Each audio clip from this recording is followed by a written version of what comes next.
jotuwaay bi comme li nga wax nañ ko ne affaire bi yàgg nañ ko dox et vraiment damay profiter pour un peu féliciter le président Khalifa Sall et le président Ousmane Sonko ak toutes les autres parties prenantes yi nga xam ne ñoom ñoo doon dox mbirum ba mu egsi fii dans la plus grande discrétion. Lu ne nag dégg nañ ko ci lu ne ñu ngi ko ci dégg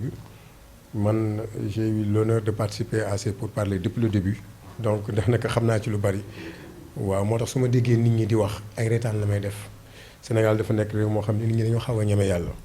tu te rends compte que ci affaire bi nga xam ne réew mi nit ñi xaw na ñeme parce que dañuy wax dara wóoru leen ci donc li ci am solo mooy toog nañu xalaat nañ ne réew mi metti na et que kenn ku ci ne da nga war a jël sa intérêt nga teg ko de côté ànd ñi war a ànd jëlee fa li fi nekk. loolu moom mu doon objectif wu ci la ñu wax ne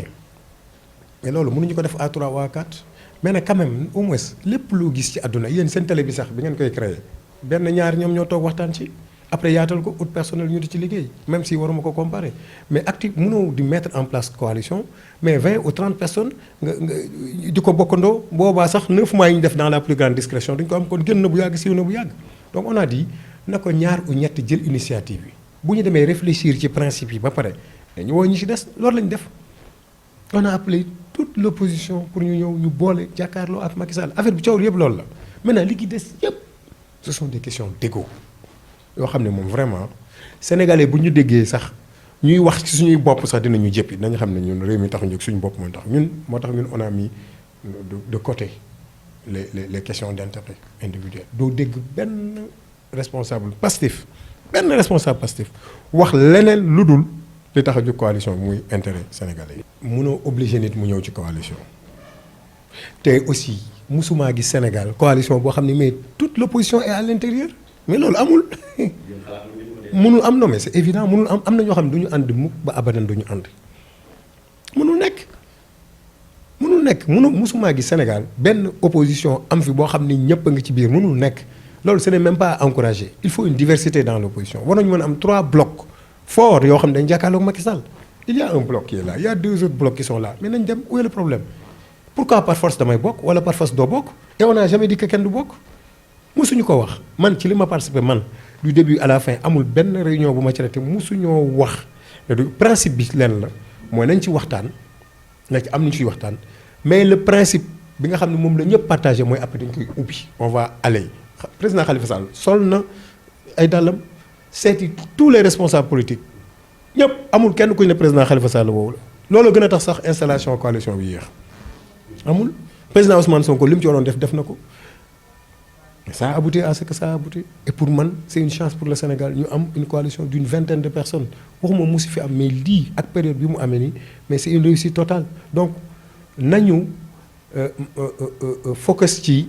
le plus important mooy coalition bi taxaw naka lañ def pour jàkkaarloo Macky Sall tout le reste mais ay détails la duñu avancer dara te Sénégalais yi boobaa dinañu jëpp Sénégalais yi leen intéressé xam nga mooy lan situation yi ñu nekk nii ñu génn ci loolu kese moo intéressé Sénégalais yi état d'humeur constance wala keneen ak keneen intéressé wul Sénégalais yi l'essentiel a été fait on a mis en place une grande coalition képp koo xalaat ne yow mënoo cee nekk dañuy respecter sa liberté bi nga am pour dem beral sa bopp dañ koy respecter mais vraiment man rus naa di wax ci ay individualité alors que le peuple sénégalais ñu ngi souffrir donc ñun li ñu tax a jóg mooy fexe naka la ñuy boolee pour génne sénégalais ci la ñu nekk mais pas di gérer ay humeur les uns et les autres. non dama ni la déggoo li ma la wax du ma wax ci ay individualité dama ni man mi tey jii su ma doon créer man sama coalition dinaa ko créer seeti ñi ma war a seeti ku ñëw bëgg war a fekk si dugg ci ay conditions nga dugg soo mënul nga dem mais il y a 20 mais attends mais Déthié Fall lan ngeen ko def Déthié Fall c'est une personnalité politique dans ce pays Aïda Mbodj c'est une grande dame c'est une personnalité politique dans ce pays le président Khalifa Ababacar Sall c'est une personnalité politique dans ce pays